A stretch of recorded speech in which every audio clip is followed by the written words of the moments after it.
Assalamualaikum warahmatullahi wabarakatuh.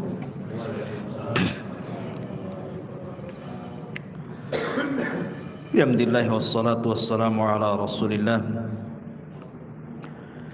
wa ala alihi wa sahbihi wa mawalah wa la hawla wa la quwwata illa billahi wa ba'd. Alhamdulillah, di malam hari ini kembali kita bisa duduk untuk berthalabul ilmi di Masjid Al-Fajri, dan karena ini masih suasana bulan Rajab, maka malam ini kita akan membahas tentang pengaruh sebuah dosa. Dan ada 6 dosa yang kalau dilakukan oleh manusia, Allah segerakan azabnya di dunia sebelum akhirat. Ma'asyiral muslimin yang dimuliakan Allah Subhanahu wa taala, Nabi sallallahu alaihi wasallam bersabda kepada Abi Dzar Al-Ghifari radhiyallahu anhu, la tanzur ila sigharil khati'ah walakin unzur ila man asaitahu. Jangan melihat kepada kecilnya sebuah dosa, tetapi lihatlah kepada siapa Anda melakukan dosa. Karena ada orang-orang yang terpancing dengan pembagian dosa. Ada dosa besar, ada dosa kecil. Sehingga kemudian ketika orang ini terfokus kepada pembagian dosa, ketika dia masuk kepada dosa kecil, dia mengatakan, ini kan dosa kecil saja, belum sampai dosa besar. Maka Nabi SAW mengajarkan kaedah kepada kita, jangan lihat kecilnya dosa, tetapi lihatlah kepada siapa Anda melakukan dosa. Karena setiap dosa itu ada pengaruh di dunia. Ingat, Allah Subhanahu wa taala itu memiliki tentara yang banyak. Allah mengatakan, wa ma ya'lamu junuda rabbika illahu wa ma huwa illa dzikra lil bashar. Allah Subhanahu wa taala mengatakan, tidak ada yang tahu berapa jumlah tentara Allah di muka bumi ini. Maknanya kalau Allah Subhanahu wa taala hendak memberikan hukuman kepada manusia, Allah tinggal kirim saja tentaranya. Dan jangan ditanya bagaimana Allah Subhanahu wa taala mengazab setiap para pendosa itu. Yang jelas azab Allah itu pedih. Makanya Imam Ibnul Qayyim rahimahullahu taala mengatakan, beliau mengatakan, man ladzi akhraja li abawaini minal jannah daran naimi wal bahjah. Imam Ibnul Qayyim membuat sebuah pertanyaan, apa yang menyebabkan Adam dan juga Hawa dikeluarkan dari dosa? Kemudian apa pula yang menyebabkan iblis menjadi dilaknat dan diusir dari sorga? Apa penyebab Fir'aun dan juga bala tentaranya ditenggelamkan? Apa pula kemudian kaumnya Nabi Syuaib sampai dikirim azab yang sangat pedih? Qarun ditenggelamkan ke bumi. Kemudian Bani Israel dikirim tentara-tentara bengis sehingga menghancurkan mereka. Tahu Anda sebabnya? Kata Imam Ibnul Qayyim rahimahullahu taala, innaha dzunub, itu semua dikarenakan dosa-dosa yang mereka lakukan. Kemudian beliau membawakan 3 dalil Al-Quran. Pertama surah Al-An'am ayat 6. Allah mengatakan, alam yarau kam ahlakna min qablihim min qarnin makkannahum fil ardi ma lam numakkil lakum wa arsalna as-samaa 'alaihim midrara wa ja'alna al-anhara tajri min tahtihim fa ahlaknahum bidhunubihim wa ansha'na min ba'dihim qarnan akharin. Tidakkah mereka memperhatikan berapa banyak generasi sebelum mereka yang telah kami binasakan, padahal generasi itu telah kami teguhkan kedudukannya di permukaan bumi ini, yaitu keteguhan yang belum pernah kami berikan kepada kalian. Tapi kami curahkan hujan yang lebat untuk mereka, dan kami jadikan sungai-sungai mengalir di bawah mereka. Kemudian kami binasakan mereka karena dosa-dosa mereka sendiri, dan kami ciptakan generasi yang lain setelah generasi mereka. Artinya tidaklah generasi-generasi itu dilenyapkan Allah kecuali karena dosa-dosa mereka. Kemudian juga di dalam surah Al-Ghafir ayat 2 Allah katakan, awalam yasiru fil ardi fayanzuru kaifa kana aqibatul ladzina kanu min qablihim kanu hum ashaddu minhum quwwatan wa athara fil ardi fa akhadhahumullahu bidhunubihim wa ma kana lahum minallahi min wahq. Dan apakah mereka tidak mengadakan perjalanan di permukaan bumi, lalu memperlihatkan bagaimana kesudahan orang-orang yang sebelum mereka? Orang-orang itu lebih hebat kekuatannya daripada mereka, dan lebih banyak peninggalan-peninggalan peradabannya di bumi, tetapi Allah azab mereka karena dosa-dosanya, dan tidak akan ada satu apapun yang melindungi mereka dari azab Allah Subhanahu wa taala. Kemudian sebutkan juga dalam surah Al-Ankabut ayat 40, fakullan akhadna bidzambihi faminhum man arsalna alaihi hasiba wa minhum man akhadathu as-sayhatu wa minhum man khasafna bihi al-ard wa minhum man aghraqna wa ma kana Allahu liyadlimahum walakin kanu anfusahum yadhlimun. Maka masing-masing mereka kami azab karena dosa-dosa mereka. Di antara mereka ada yang kami timpakan kepadanya hujan batu, ada yang kami timpakan suara keras yang mengguntur, ada yang kami benamkan ke dalam bumi, dan ada pula yang kami tenggelamkan di lautan. Allah sama sekali tidak hendak menzalimi mereka, akan tetapi merekalah yang menzalimi diri mereka sendiri.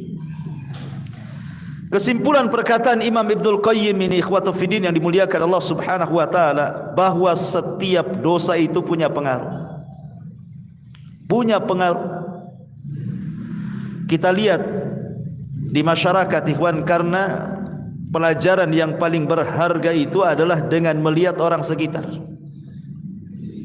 Itu pelajaran yang berharga. Tidak perlu sekolah. Lihat saja orang sekitar kita, itu madrasah terbesar bagi kehidupan kita. Lihat orang-orang yang setiap hari murung saja. Kenapa dia bisa murung? Lihat orang-orang yang dulunya dihormati, tiba-tiba jatuh kemudian dicela manusia. Kenapa bisa dicela? Lihat orang-orang yang dulunya kekar binaraga, tiba-tiba jatuh stroke. Kenapa dia bisa stroke? Lihat orang-orang yang dulunya anak-anaknya lucu-lucu, setelah besar durhaka pula kepada orang tua. Kenapa dia bisa durhaka? Lihat orang-orang yang dulunya kaya raya, tiba-tiba kemudian bankrupt, meminta-minta. Kenapa bisa meminta-minta? Lihat orang-orang yang terbaring, hidupnya hanya menangis, sedih, ditinggalkan manusia. Kenapa mereka sampai seperti itu? Tidak lain dan bukan, ma'asyiral muslimin yang dimuliakan Allah Azza wa Jalla, itu kan disebabkan dosa.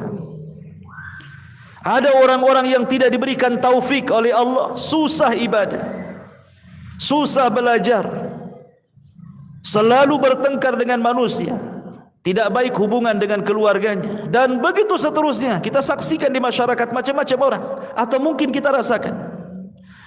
tidak lain dan bukan ma'asyiral muslimin, itu macam-macam Allah Subhanahu wa taala hendak menguji manusia karena dosa kita yang kita lakukan masalahnya. Dan ma'asyiral muslimin yang dimuliakan Allah Azza wa Jalla, setiap dosa itu al-jaza min jinsil amal. Sebuah balasan itu pasti disesuaikan dengan amalannya. Balasan Allah itu pasti disesuaikan dengan dosanya. Perhatikan sabda Nabi sallallahu alaihi wasallam. Ketika Nabi sallallahu alaihi wasallam mengumpulkan muhajirin, kemudian Nabi sallallahu alaihi wasallam mengatakan, "Sun idza btulitum bihinna wa a'udzu billahi an tudrikuhun." 5 perkara kata Rasul, jangan sampai menimpa kalian. Kalau sampai menimpa kalian, aku berlindung kepada Allah, jangan sampai menimpa kalian. Yang pertama kata Rasul, lam tazharil fahisha fi qaumin qat hatta yu'linu biha illa fasha fihi mutta'un wal auja allati lam takun madat fi aslafihim alladhina madaw. Tidaklah sebuah fahisyah, perzinahan, homoseksual, LGBT dan yang semacamnya menyebar, dan itu sudah terang-terangan, sudah tidak sembunyi-sembunyi lagi, kecuali akan disebar kepada mereka penyakit taun dan penyakit-penyakit yang belum pernah terjadi di zaman Nabi. Kemudian yang kedua, lam yanqusul mikyala wal mizana illa ukhidu bisinin wasyiddatil maunati wa jawri sultani alaihim. Tidaklah mereka curang dalam dagang, mulai mengurang-urang takaran, mengurang-urang timbangan, mengurang-urang meteran, kecuali mereka akan dikirim paceklik yang berkepanjangan. Susahnya ekonomi bahkan dikuasakan kepada mereka penguasa-penguasa zalim. Kemudian yang ketiga, walam yamna'u zakata amwalihim illa muni'ul qatra minas sama walaulal bahaim lam yumtaru.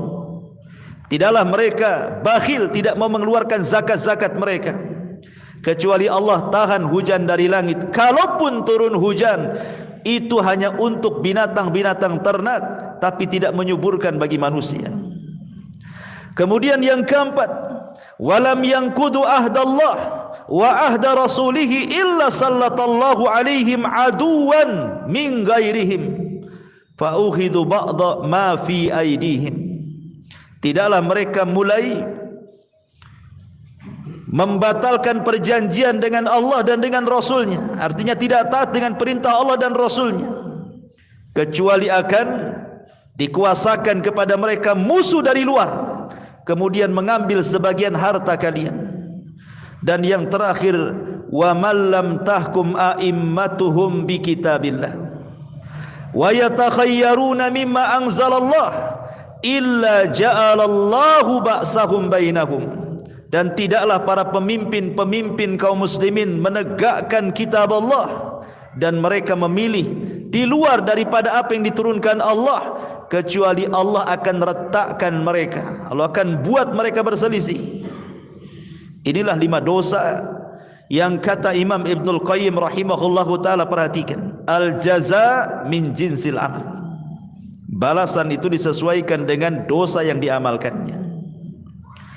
Yang pertama, ketika Allah Subhanahu wa ta'ala menimpakan berbagai macam penyakit taun dan yang semacamnya kepada orang-orang yang mereka terang-terangan melakukan zina, melakukan homoseksual, LGBT atau yang lainnya, kenapa Allah timpakan dengan berbagai macam penyakit? Kata beliau, fadhuhurul fawahish, adapun tampaknya fahisyah, maksudnya perbuatan zina dan yang semacamnya itu, kemudian ditimpakan penyakit-penyakit iqaban yukafi maladzatiha. Maka ketika orang melakukan zina kemudian dikirim penyakit, maka itu sesuai dengan kelezatan maksiat yang dirasakannya. Ketika dia melakukan maksiat, dia merasakan lezat dengan maksiatnya. Dia tidak merasa bahwa itu perbuatan dosa. Makanya Allah Subhanahu wa taala timpakan penyakit kepada mereka. Begitulah cara Allah Subhanahu wa taala membalas. Sebagaimana dia merasa lezat ketika melakukan maksiat, ketika datang penyakit, maka dia merasa sakit luar biasa. Lihat orang-orang yang terkena penyakit AIDS, ada di antara mereka yang melepuh kulitnya, ada yang mereka kemudian dagingnya terkelupas dari tulangnya, ada yang stroke, ada yang sampai mengalami kematian. Begitulah Allah Subhanahu wa taala balas al-jaza min jinsil amal. Kemudian kenapa Allah Subhanahu wa taala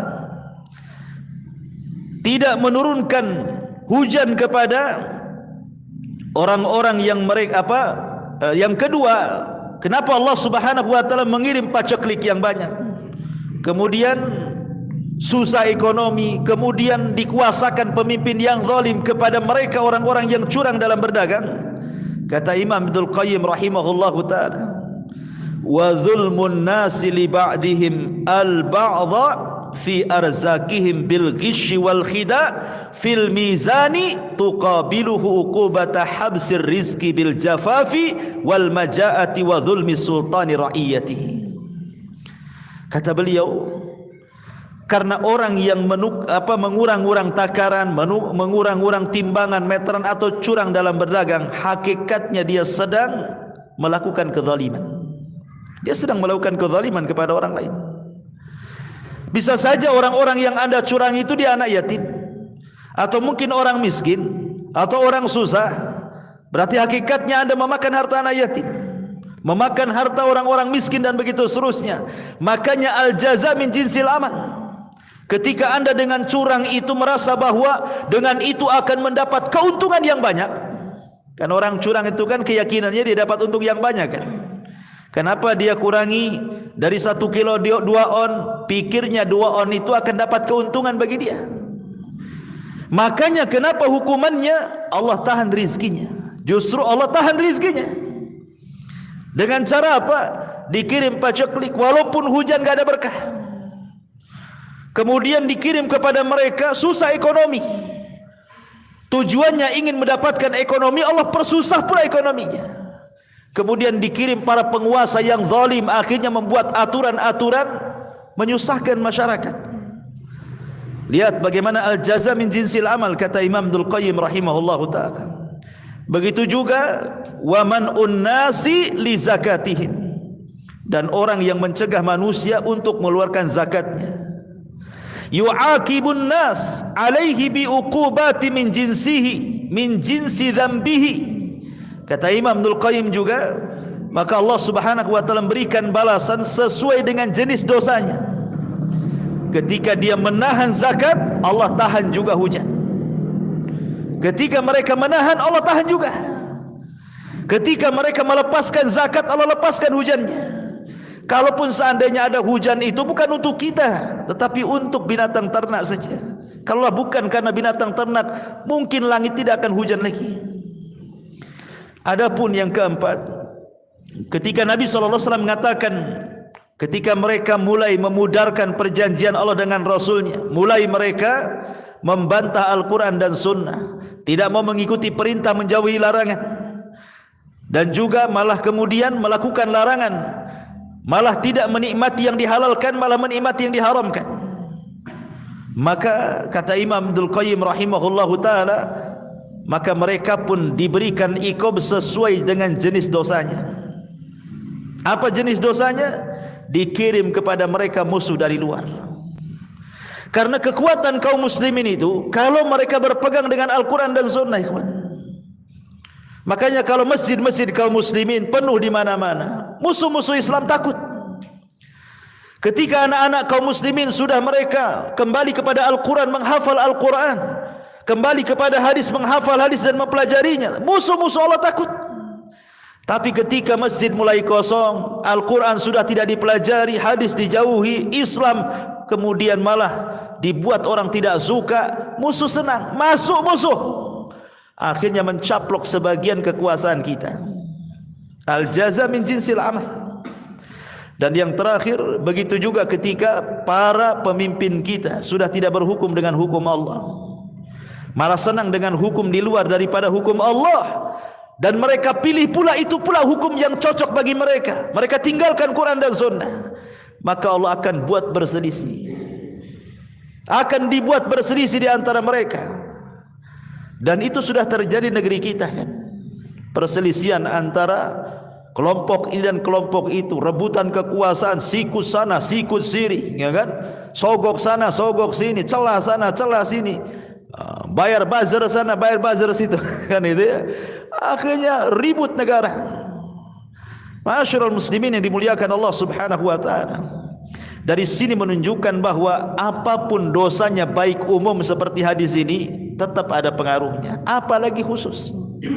Inilah yang kita akan bahas, dosa-dosa khusus, di mana Nabi SAW mengatakan ada 6 dosa yang kalau kita lakukan, maka Allah akan azab kita di dunia sebelum akhirat. Dan azab di dunia bukan menjadi kafarah bagi akhirat. Di akhirat tetap diazab, di dunia juga diazab. Subhanallah. Ma'asyiral muslimin yang dimuliakan Allah Azza wa Jalla, apa dosa yang disegerakan di dunia sebelum akhirat itu? Disebutkan dalam hadis Nabi sallallahu alaihi wasallam, yang pertama, Imam Abi Dawud, Tirmidzi, Ibnu Majah meriwayatkan sebuah hadis dari jalur Abi Bakrah radhiyallahu anhu. Nabi sallallahu alaihi wasallam bersabda, "Ma min dzambin ajdaru an yu'ajjilallahu li sahibihi al-'uqubata fid dunya ma'a ma yaddakhiruhu lahu fil akhirati mithlul baghi wa qati'atir rahim." Dari Abi Bakrah radhiyallahu anhu, Nabi SAW bersabda, tidak ada satu dosa yang lebih pantas untuk disegerakan kepada pelakunya hukuman di dunia sebelum hukuman di akhirat, melainkan al-baghi wa qati'atir rahim. Pertama al-baghi, yang kedua qati'atur rahim. Hadis ini disahihkan oleh Syekh Nasiruddin Al-Albani rahimahullahu taala fi Sahih Abi Dawud. Jadi yang pertama al-baghi. Apa al-baghi? Al-baghi itu artinya az-zulmu, kezaliman. Kezaliman ini ikhwatu fillah muliakan Allah Subhanahu wa taala, sangat dibenci oleh Allah Subhanahu wa taala. Makanya Allah Subhanahu wa taala berfirman dalam hadis qudsi, apa firman-Nya? Inni haramtu zulma ala nafsi wa ja'altuhu muharraman bainakum fala tadzalamu. Kuharamkan kezaliman kepada diriku dan kuharamkan kezaliman pula bagi kalian. Ma'asyiral muslimin yang dimuliakan Allah Azza wa Jalla, saya akan sebutkan beberapa kisah menunjukkan bahwa zalim itu akan ada hukuman di dunia sebelum akhirat. Ingat ketika saya menceritakan kepada antum tentang kisah Hajjaj ibn Yusuf al-Thaqafi. Hajjaj ibn Yusuf al-Thaqafi, seorang jenderal hafal Quran tetapi bengis. Berapa banyak jiwa para sahabat, para tabi'in dibantai dia. Jadi suatu ketika dia melakukan penyerangan dan menaklukkan Mekah dan Madinah, ada seorang hamba yang saleh namanya Sa'id ibn Zubair radhiyallahu anhu. Sa'id ibn Zubair radhiyallahu anhu. Sa'id ibn Zubair disiksa oleh Hajjaj ibn Yusuf sampai akhirnya kemudian dia dirantai mulai dari leher, tangan dan kaki, sampai dia mengatakan kepada Hajjaj, ya Hajjaj, kalau engkau hendak membunuhku silahkan, tapi tolong sekarang waktu sholat, aku ingin sholat.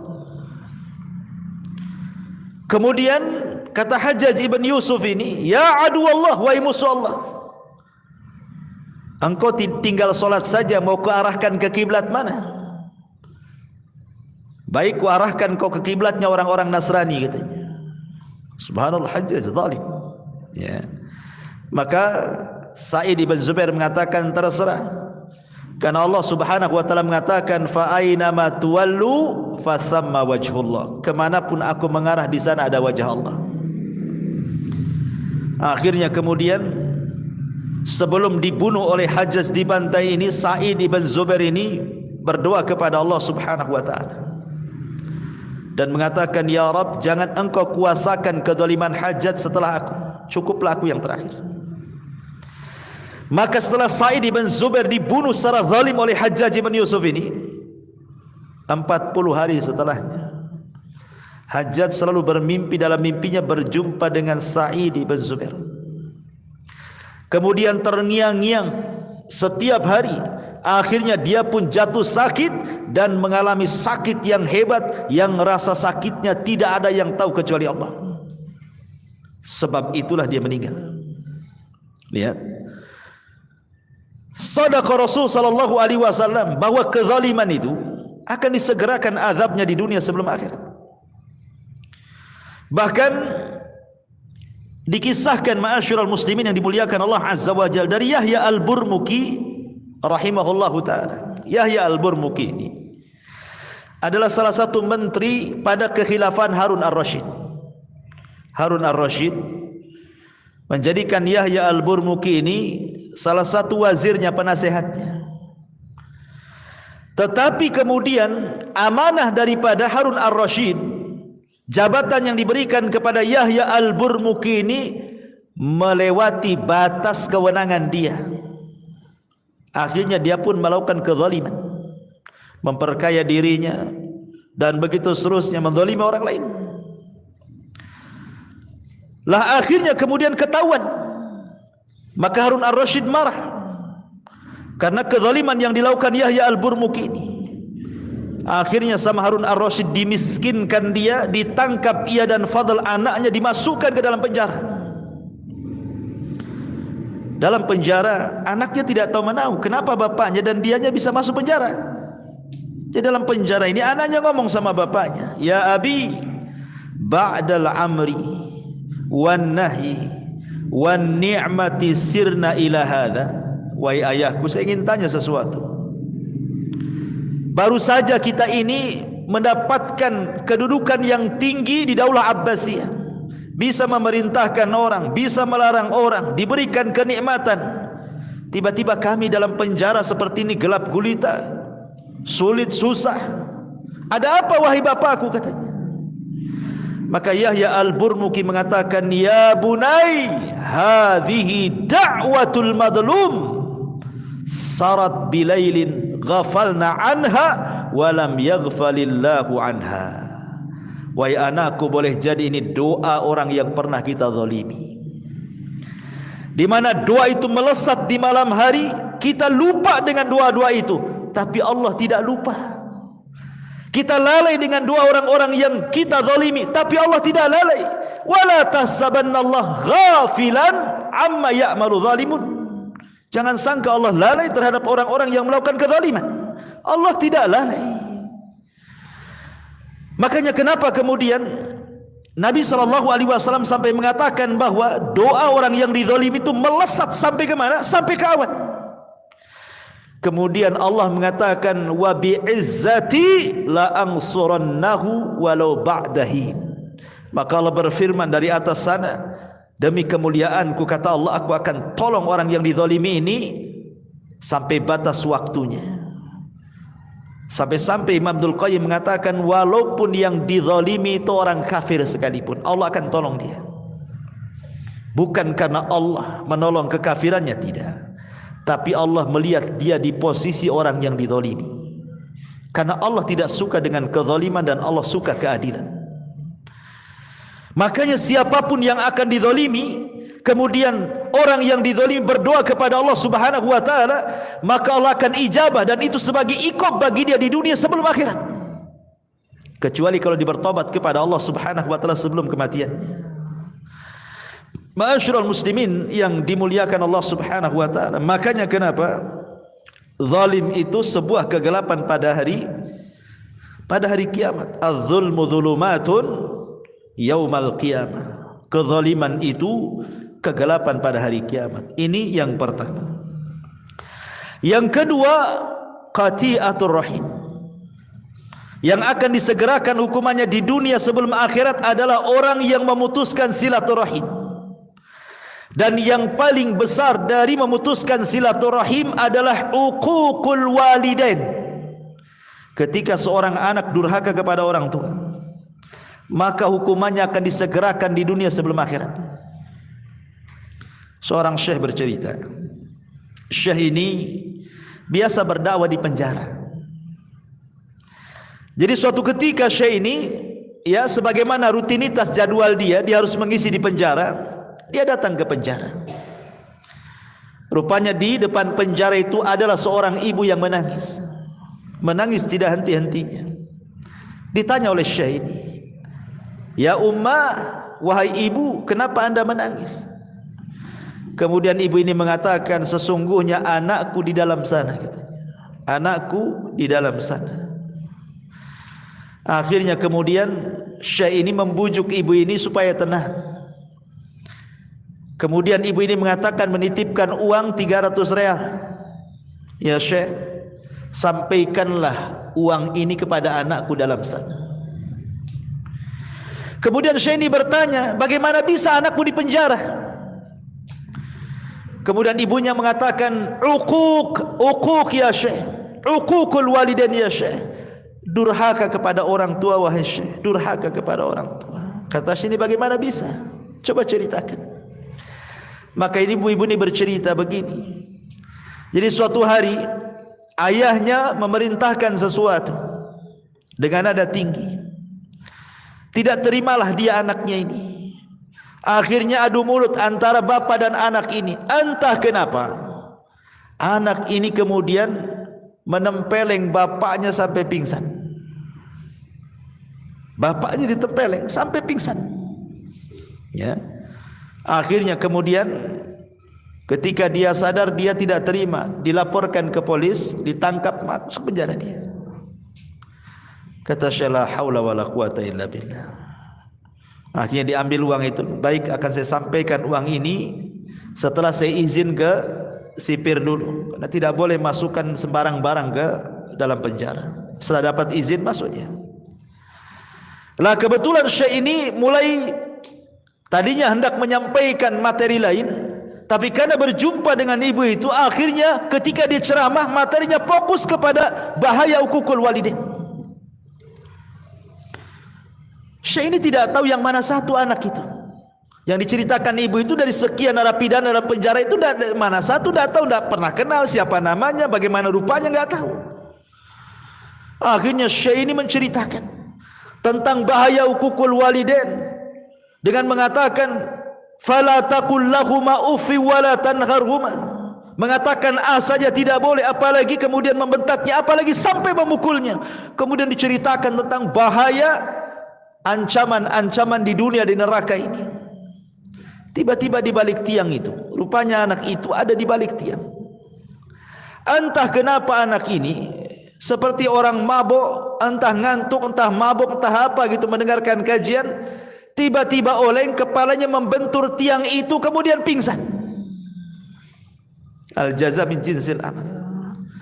Sebagaimana dia menampar bapaknya pingsan, dia kejeduk tiang, dia pingsan juga. Allah kasih cash di dunia. Ya. Setelah kemudian syekh ini melihat ada apa itu, siapa yang pingsan itu, ditanya-tanya, rupanya anak daripada ibu tadi. La haula wala quwata illa billah.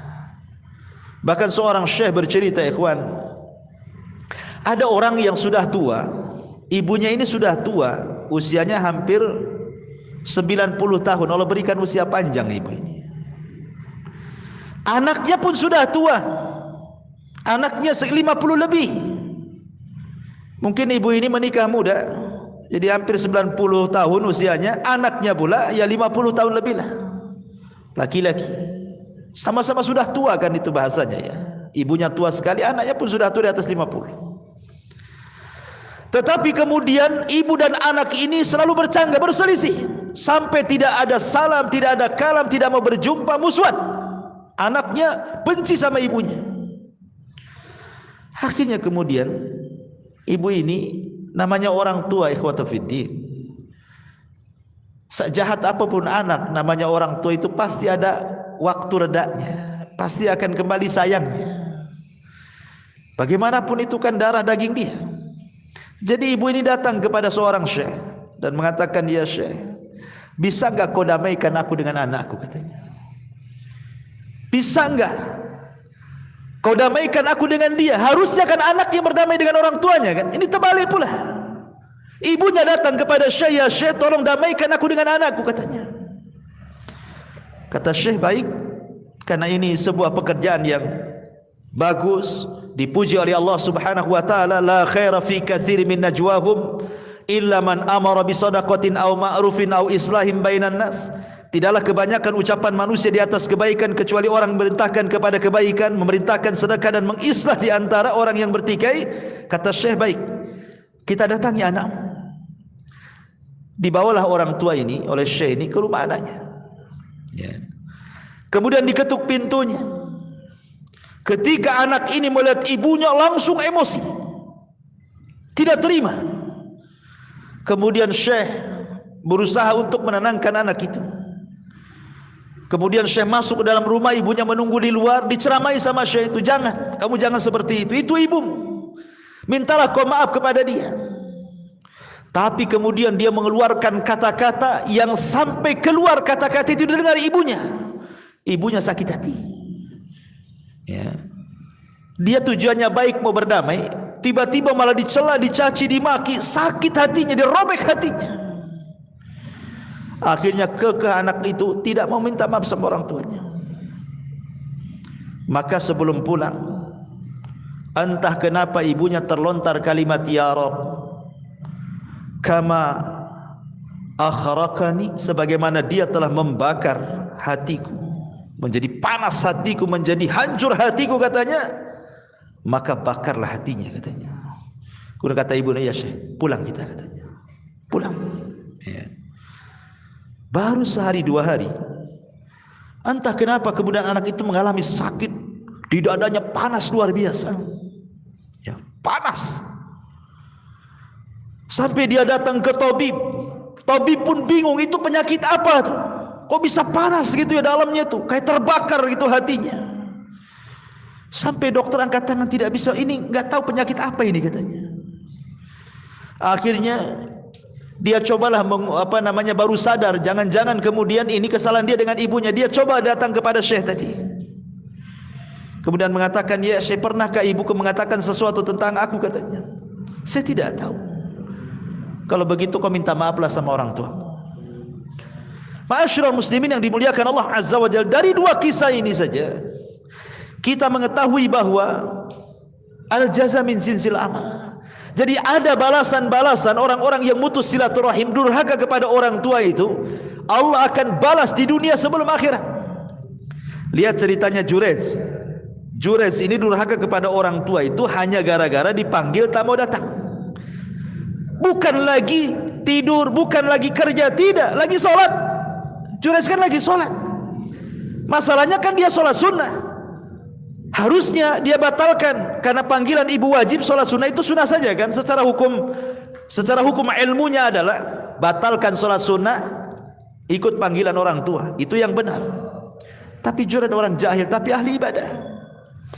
Dia berpikir bahwa hak Allah didahulukan dibandingkan hak orang tua, diteruskan pula sholatnya. Ketika ibunya memanggil sekali, tidak kunjung juga datang. Besoknya gitu lagi dipanggil, dia sedang sholat, dipanggil tidak kunjung datang, sampai 3 kali. 3 hari berturut-turut dipanggil pula tak mau datang. Ibunya kan tidak tahu Jurez ini sedang apa. Akhirnya ibunya berdoa kepada Allah, ya Rabb, kalau Jurez seperti ini kepada aku, katanya, dia fokuskan ibadah yang tidak mempedulikan ibunya sendiri, jangan kau wafatkan ya Rabb si Jurez sampai kau kirimkan pelacur untuk memfitnah dia, katanya. Subhanallah. Ketika doa ibu ini merasa dizalimi kan itu. berdoa. Akhirnya betul, tiba-tiba kemudian ada orang yang tidak suka dengan Jurayj. Dia sewa pelacur, kemudian dikatakan, kau goda Jurayj itu sampai berzina. Akhirnya dia pun menggoda, tapi Jurayj tidak juga tergoda. Akhirnya kemudian disiasati. Di situ ada penggembala kambing, berzina lah wanita itu dengan penggembala kambing, akhirnya hamil. Kemudian dituduhkanlah anak ini anak Jurayj. Setelah lahir, kemudian dikatakan ini anaknya Jurayj katanya. Maka Bani Israel marah, dipukuli Jurayj, dirobohkan tempat ibadahnya. Kemudian tapi Jurayj sebelum hampir saja mau dibunuh, dia mengatakan aku tidak bersalah. Kemarikan bayi itu katanya. Kemarikan bayi itu. Ketika bayinya dihadapkan, kemudian ditusuklah lambungnya dan mengatakan, man abuk, siapa sebenarnya bapakmu itu? Tentu tidak sengaja kan, Jurayj ini hanya mengatakan seperti itu, tapi ini karamah, memang Jurayj enggak salah. Tiba-tiba anak ini dibuat bicara oleh Allah, abi ra'il ghanam, bapak aku pengembala kambing katanya. Oh, baru sadar Bani Israel. Tapi apa yang jadi syahid kisah ini? Doa orang tua menjadi sebuah kenyataan kan. Allah Subhanahu wa taala kirim Bani Israel menghancurkan dia, memukuli dia, tempat ibadah dihancurkan, walaupun kemudian kembali dibangunkan itu. Dari sini menunjukkan qati'atur rahim adalah dosa yang disegerakan. Jadi yang pertama zalim, yang kedua memutus silaturahim. Hati-hati. Kalau anda seorang mudir di perusahaan, jangan pernah zalim kepada bawahan. Gaji mereka sebelum keringatnya kering, kata Nabi. Kalau anda seorang suami, jangan zalim kepada istri, kepada anak-anak. Atau punya orang tua, jangan zalim kepada orang tua. Tabarru aba'akum tabarrukum abna'ukum, kata Rasul. Berbuat baiklah kepada orang tua kalian, nanti anak-anak kita berbuat baik sama kita. Kalau kita tidak berbuat baik sama orang tua kita, nanti anak-anak kita Allah kirim yang durhaka dengan kita. Betapa banyak anak-anak yang kita sayang waktu kecil, ketika dia sudah tua, kita sudah tua, anak-anak sudah besar, kita sakit, tidak ada yang peduli dengan kita, ikhwan. Banyak tuh orang-orang tua yang kayak gitu itu. Menyesal melahirkan anaknya itu. Setelah dia terbaring sakit, tidak ada satupun anak yang datang. Bahkan ada satu syekh itu bercerita. Jadi ada dua orang tua itu, suami istri, sudah nenek-nenek. Qadarullah, meninggallah istrinya. Secara otomatis karena sudah tua bapaknya ini harus ikut kepada anak yang paling tua kan gitu, dibandingkan kepada anak-anak yang muda-muda karena semua sudah kawin. Akhirnya kemudian orang tua ini ngikut kepada anak yang paling tua. Sehari dua hari tidak ada masalah, seminggu dua minggu tidak ada masalah, sebulan dua bulan mulai ada masalah. Istrinya tidak suka dengan dia karena hidup satu rumah, ya. Entah kenapa istrinya kemudian ngomong sama suaminya setelah perdebatan yang panjang, meminta supaya bapaknya jangan tinggal di dalam rumah katanya. Lah kebetulan di samping rumah itu ada kamar khusus untuk sopir. Akhirnya disepakati, bagaimana kalau kita letakkan saja orang tua itu di kamar sopir saja. Jadi dia terpisah dari kehidupan kita di dalam. Akhirnya anaknya yang paling tua ini membujuk orang tuanya dan mengatakan sebaiknya bapak tinggal di luar saja. Itu ruangan lebih bagus, cahaya matahari masuk, angin juga masuk, macam-macam alasannya. Orang tua paham, namanya sudah tua. Sebenarnya paham, tidak mau berdebat saja dia. Ya. Akhirnya dibersihkanlah itu kamar supir itu, diletakkan di situ. Satu hari dua hari masih ditengok, dua tiga hari masih ditengok, sebulan dua bulan sudah mulai dicueki. Ya kadang ditengok kadang tidak. Memberi makan pun pada awalnya dengan piring, ya dikasih piring kemudian dikasih gelas gitu ya. Baik-baik dikirim tuh. Tapi lama-lama bosan. Terkadang pakai kresek, terkadang pakai piring, sudah tidak menghargai lagi. Sampai pada waktunya setelah berbulan-bulan, beberapa bulan, tidak sampai 1 tahun dia di rumah, di kamar supir itu, akhirnya sakit parah karena tidak pernah dibersihkan dengan bau busuk yang luar biasa di situ. Meninggallah kemudian ayahnya itu. Meninggal. Uququl walidain. Saya bayangkan. Lah ketika di hari ayahnya meninggal nih, akhirnya kemudian cucunya, anak daripada anak tertuanya ini, kemudian ikutlah membersihkan kamar itu karena mau ditempati supir lagi, dibersihkan. Ketika masuk, bau busuk yang luar biasa di dalam itu, sampah berserakan, nggak pernah disapu gitu. Lah anaknya ini kan punya anak, artinya cucu daripada si kakeknya yang meninggal tuh, masih kecil, ya sekitar 8 atau 7 tahunan. Masuklah ke kolong ranjang itu, tempat kakeknya tidur itu. Rupanya di situ ada piring dan gelas. Kemudian diambillah piring dan gelas itu, tiba-tiba dipeluknya. Kemudian ayahnya mengatakan, nak lempar nak, itu piring kakekmu itu, dia sudah meninggal, sudah nggak ada gunanya, kotor nak katanya. Tapi anak ini tidak mau melepaskan. Entah kenapa, mungkin Allah buat dia bicara dan mengatakan, tidak, aku ingin jadikan gelas dan piring ini untuk menyuapi engkau wahai ayahku jika engkau sakit, tidak sebagaimana kakek yang kau tidak pernah suapi dia, katanya. Subhanallah. Diingatkan sama anaknya yang umur 7 tahun. Bagaimana dia bisa ngomong begitu kalau Allah tidak bicara? Coba Allah yang buat bicara anak itu ngomong begitu. Kadang anak-anak segitu kan polos ngomongnya. Dari situ dia menyesal, dipeluknya kasurnya, menyesal saat jadi-jadinya. Apa menunggu orang tua kita meninggal baru kita menyesal berbuat baik, ikhwan? Ya, ma'asyiral muslimin yang dimuliakan Allah Azza wa Jalla. Ini yang kedua. Yang ketiga, kata Nabi sallallahu alaihi wasallam, adalah al-khiyanatu wal kadhib. Dan yang keempat, yang ketiga dan keempat, yang ketiga al-khiyanat dan yang keempat al-kadhib. Dan itu berdasarkan hadis yang dikeluarkan al-Imam At-Tabrani. Ma min dzambin ajdar an yu'ajjilallahu ta'ala li sahibihi al-'uqubah fid dunya ma'a ma yaddakhiruhu lahu fil akhirah min qati'atir rahimi wal khiyanati wal kadhibi. Tidak ada dosa yang lebih patut untuk dipercepat siksaannya oleh Allah terhadap pelakunya di dunia sebelum di akhirat, kecuali orang-orang yang memutus silaturahim, berkhianat dan berdusta. Berkhianat dan berdusta. Ma'asyiral muslimin yang dimuliakan Allah Subhanahu wa taala, bicara tentang khianat.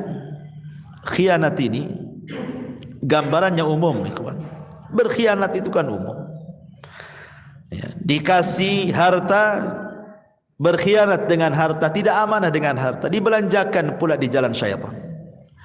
Diberikan jabatan, tidak amanah dengan jabatannya, berbuat zalim kepada bawahan, berbuat zalim kepada rakyat, dan begitu seterusnya. Berkhianat. Ya. Makanya kenapa Nabi SAW menjadikan khianat itu adalah tanda-tanda dekatnya kiamat.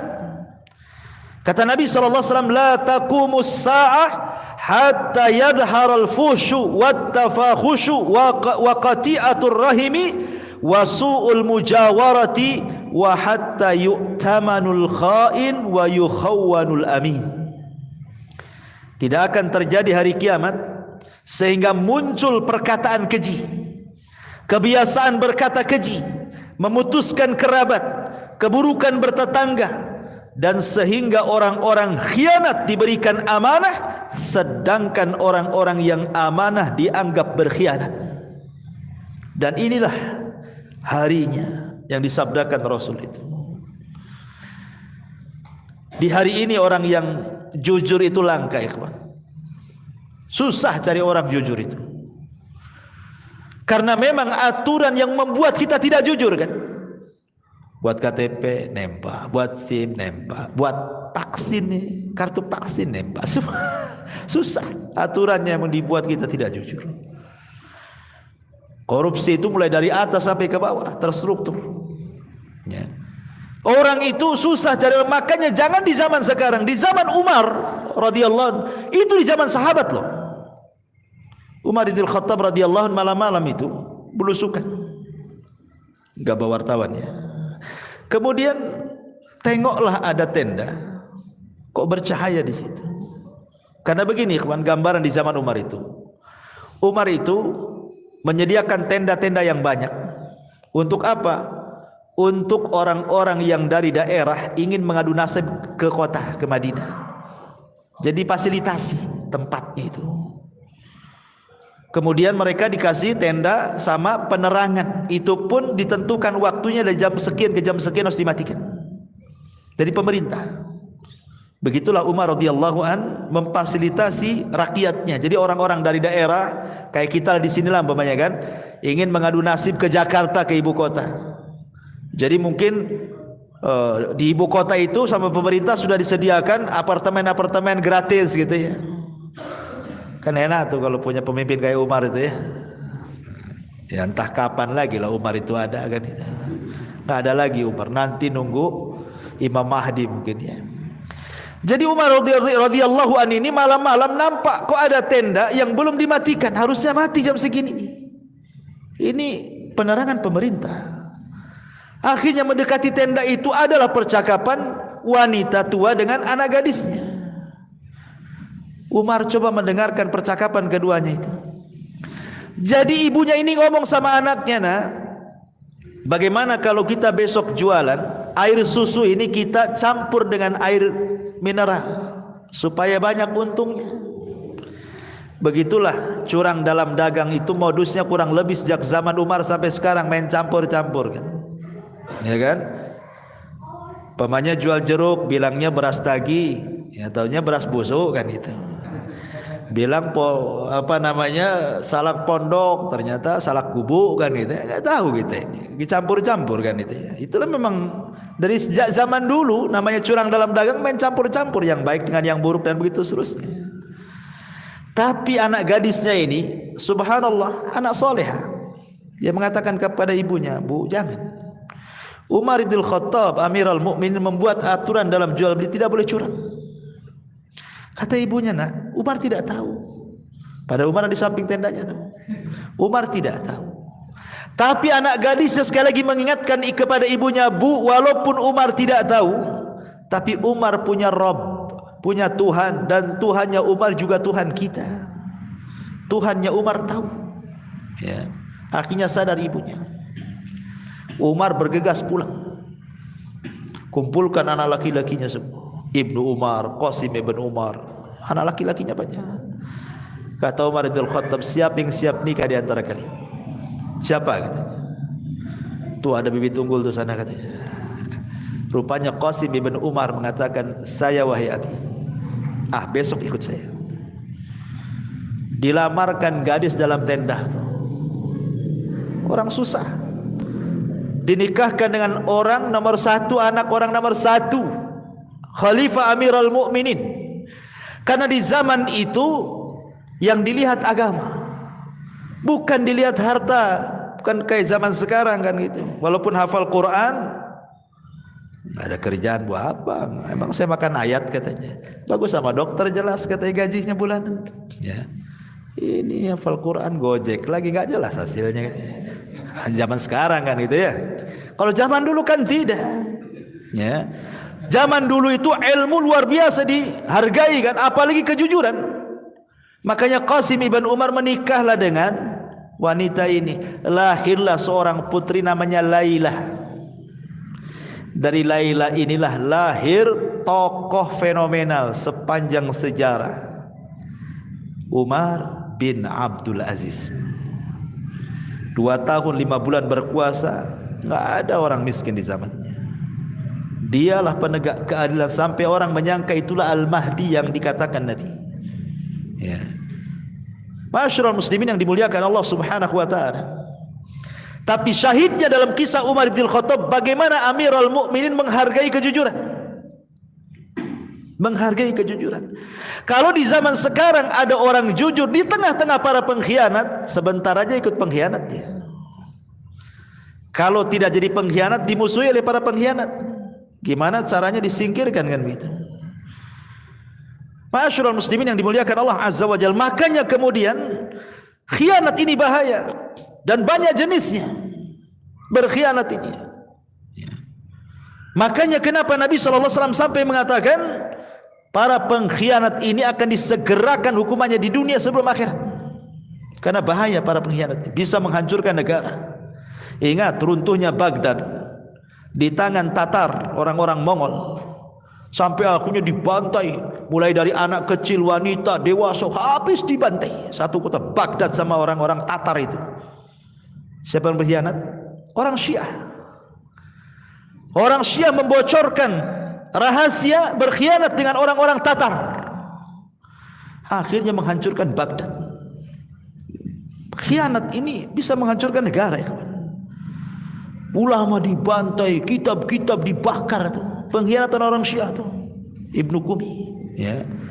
Masyaallah muslimin yang dimuliakan Allah Subhanahu wa taala. Kemudian dan gambaran orang khianat ini macam-macam, mulai dari negara sampai ke masalah rumah tangga. Ya, menceritakan seorang suami menceritakan tentang keburukan istrinya, atau istri menceritakan keburukan suaminya. Ini kan berkhianat namanya. Ya, kan ada tuh yang seperti itu, ya. Kemudian juga yang keempat, yang disegerakan hukumannya adalah al-kadzib, dusta.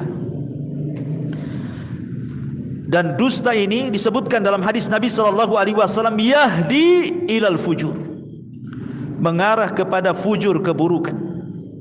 Wal fujuru yahdi ilan nar, dan keburukan itu mengarah ke neraka. Dan ingat, biasanya orang yang suka berdusta itu tidak akan tenang hidupnya. Tidak akan tenang. Lihat orang-orang yang punya hutang tak bayar, setiap ditagih ngeles, nggak akan tenang hidupnya. Makanya orang-orang yang punya hutang itu, kata Nabi, malam jadi kepikiran, hilang pula menghilang. Kalau malam jadi kepikiran, siang menghilang. Umumnya orang punya hutang itu gitu. Malamnya pusing, siangnya hilang. Karena takut dicari orang siangnya, ya kan? Ngilang dia, nanti datang malam, gak bisa tidur. Itulah sudah ukubah dia, itu sudah dirasakan dia tuh. Kenapa? Karena biasanya orang-orang seperti ini suka dusta. Suka dusta orang seperti ini. Masyaallah muslimin, dan gambaran dusta ini terlampau luas, ya. Macam-macam dusta ini kan. Ya, dusta kepada Allah, dusta kepada Rasul, dusta kepada manusia, dusta dalam dagang, dusta dalam pekerjaan, macam-macam dusta ini kan. Tapi yang jelas bahwa seorang muslim tidak mungkin berdusta. Ketika Rasul mengatakan, Rasul ditanya, Rasul, mungkinkah seorang muslim itu penakut? Mungkin.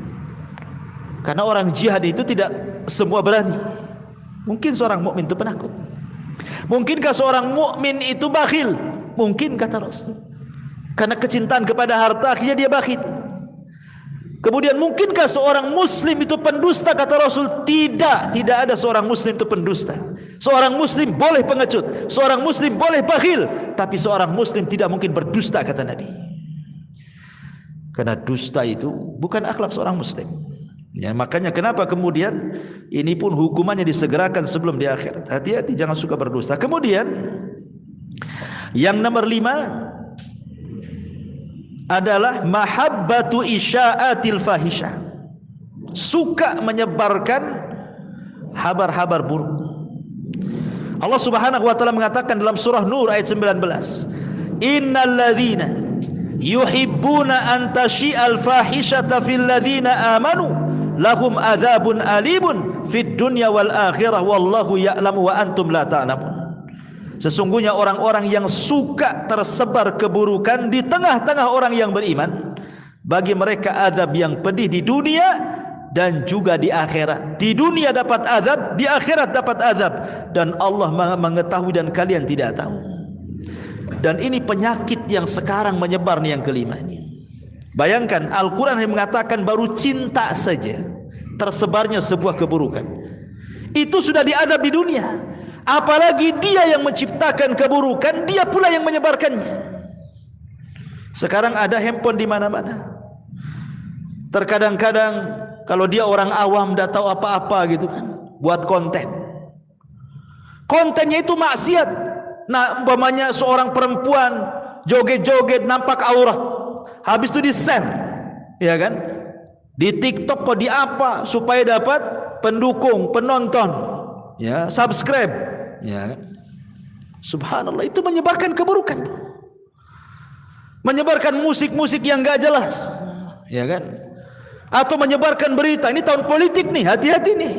Saling serang-serangan gak jelas, ya kan? Menjelekkan yang sana, yang ini menjelekkan yang sana gitu. Kemudian bazar-bazarnya ngikut komentar. Anta syi'al fahisyah. Hati-hati. Ya, ini tahun-tahun politik, hati-hati. Tahun-tahun politik itu banyak beristighfar lah, meminta kepada Allah supaya Allah memberikan pemimpin yang terbaik. Ya kan? Karena tahun-tahun politik ini antum akan melihat bagaimana fitnah-fitnah menyebar di medsos itu. Akan berseliweran tuh di YouTube antum itu. Entah berita-berita entah enggak jelas itu. Maka berlindunglah kepada Allah Azza wa Jalla. Jangan disukakan, oh senang, oh mantap nih karena saya milih yang ini. Ketika ini serang, oh mantap. Padahal dia enggak ikut, tapi kan senang kan? Senang saja diazab di dunia dan di akhirat kata Allah. Apalagi dia yang buat berita, dia yang wawancara di YouTube, dia pula yang menyebarkan dengan channelnya. Na'udzubillah. Jangan. Ya, jangan buat konten-konten fahisyah. Ya. Atau dia marah-marah di YouTube, kan ada tuh orang-orang marah itu kan, ngomong apa saja nggak jelas itu. Kadang-kadang keluar kata binatang disebar biar viral katanya.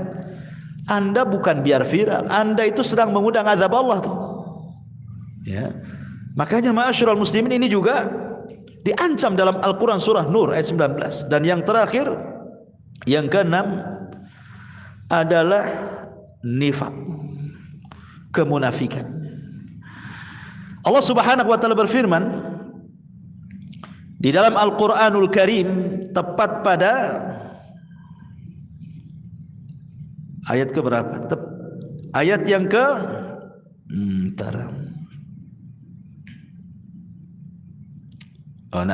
ya. Allah Subhanahu wa taala mengatakan ketika menyebutkan orang-orang munafik, yahlifuna billahi ma qalu. At-Taubah 74.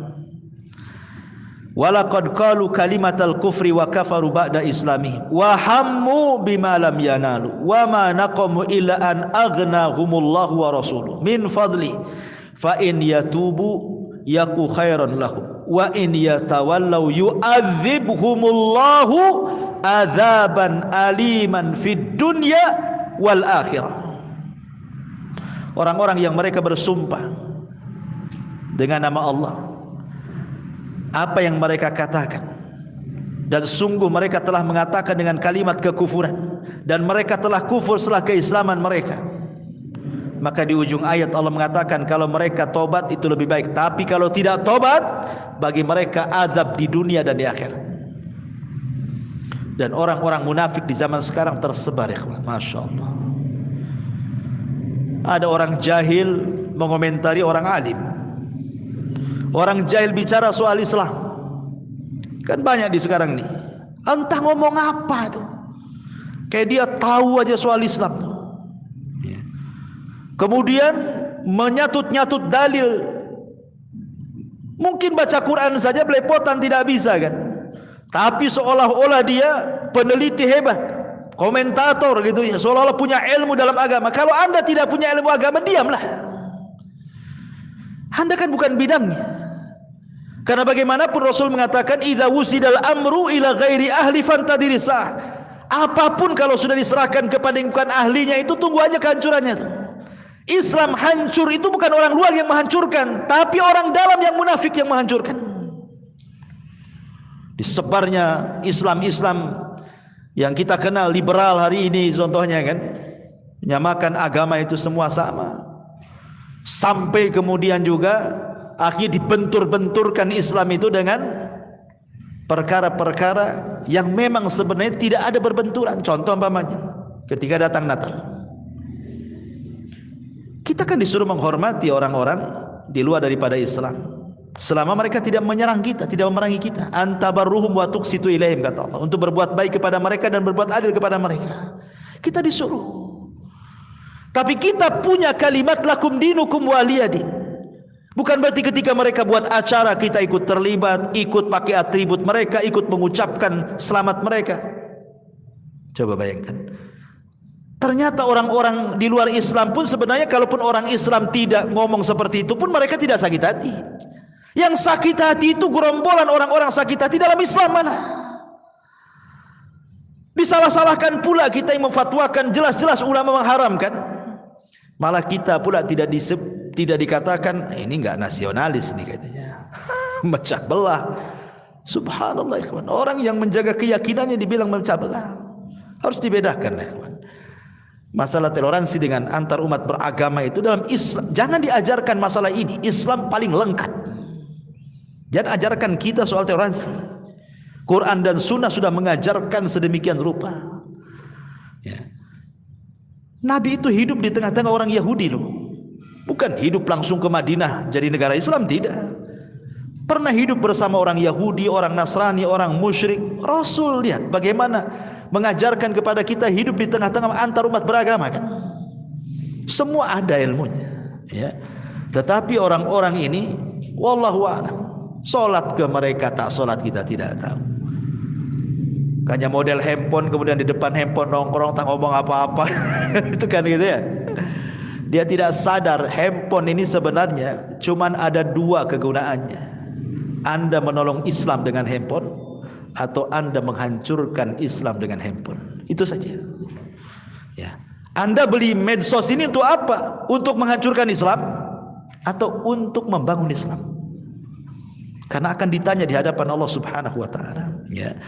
Ma'asyiral muslimin yang dimuliakan Allah Subhanahu wa taala. Inilah di antara 6 dosa yang disegerakan oleh Allah Subhanahu wa taala azabnya di dunia sebelum akhirat, ya. Adapun pengaruh-pengaruh dosa itu sudah banyak dijelaskan oleh para ulama seperti Al-Imam Ibnul Qayyim rahimahullahu taala menjelaskan tentang athar adzunub, bagaimana dosa itu punya pengaruh yang luar biasa baik kepada individu ataupun kepada masyarakat. Lihat dalam sebuah kisah yang pernah saya kisahkan, kisah di zaman Bani Israel kan. Kisah Israiliyat sebenarnya. Ya, sebagai penyedap saja. Riwayatnya juga masih diteliti. Tapi ini masyhur, diletakkan di kitab-kitab tafsir. Jadi ketika Nabi Musa ini sedang mengalami paceklik hebat, tidak turun hujan. Akhirnya kemudian mengajak Bani Israel ke tengah lapangan. Musa itu kalimullah ikhwan, Nabi yang biasa berdialog dengan Allah. Setelah melaksanakan istisqa dengan Bani Israel, awan pula bukannya hitam malah makin putih. Enggak dikabulkan kan itu ya. Harusnya minta hujan tuh awan hitam, turun hujan. Ini yang minta Nabi Musa, bukan orang biasa. Sehingga Nabi Musa berkata, berdialog dengan ya Rabb, kenapa kau tidak kabulkan permintaan kami dan Bani Israel? Allah mengatakan, ya Musa tidak bisa, karena di tengah-tengah umatmu ada satu orang, dia bermaksiat 40 tahun dan dia belum bertobat kepada Allah. Kalau engkau mau, keluarkan orang itu dari lapangan, usir dia. Kata Musa, siapa namanya? Oh, tidak bisa, saya tidak akan menyebut namanya. Kau tinggal berteriak saja di hadapan orang-orang. Maka Musa alaihi salatu wassalam langsung mengumpulkan Bani Israel mengatakan, man minkum, barang siapa di antara kalian ya'sillaha arba'ina sanatan fakhruj, bermaksiat kepada Allah 40 tahun, keluar dari sini katanya. Yang ada yang keluar lah, enggak mungkin lah ngaku. Ya, orang sebanyak itu. Rupanya ada pula lah yang mungkin merasa dirinya, karena dia juga 40 tahun belum pernah bertobat, karena malu dia, kemudian serbannya ditutup di kepalanya, dia menunduk dia. Kemudian dia mengatakan dalam hatinya, ya Rabb, apakah setelah 40 tahun kau tutup aibku, sekarang kau mau bongkar aibku? Tubtu ilaika ya Rabb, aku bertobat kepadamu hari ini ya Rabb. Ketika dia mengatakan aku bertobat, gelap langit, tiba-tiba hujan. Nabi Musa heran, ya Rabb, bukankah kau katakan tadi kau akan turunkan hujan bila orang itu keluar? Orang itu belum keluar, kenapa sudah kau turunkan hujan? Ya, maka Allah mengatakan, ya Musa, orang itu sudah bertobat. Ya Rabb, kata Musa, siapa orang itu? Saya ingin tahu. Maka Allah mengatakan, ya Musa, ketika dia bermaksiat 40 tahun lah ku tutup aibnya. Sekarang dia sudah bertobat, ku bongkar aibnya. Enggak lah. Subhanallah. Syahidnya di sini apa? Satu orang maksiat, satu Bani Israel terkena imbasnya.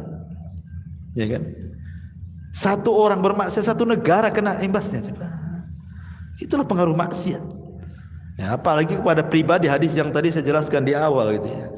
Apalagi ini bulan Rajab. Sekali lagi saya ulangi pengajian pada minggu yang lalu, perkataan Qatadah ibn Di'amah rahimahullah taala seorang ahli tafsir, bahwa kezaliman atau perbuatan dosa dilakukan di Ashhurul Hurum, salah satunya bulan Rajab, maka akan dilipat gandakan dosanya dibandingkan kalau antum melakukan dosa di bulan-bulan yang lainnya. Wallahu a'lam bishawab. Ini saja yang bisa saya sampaikan. Mudah-mudahan ada manfaatnya. Subhanakallahumma bihamdika asyhadu an la ilaha illa anta astaghfiruka wa atubu ilaik. Allahu ta'ala alam. Assalamualaikum warahmatullahi wabarakatuh.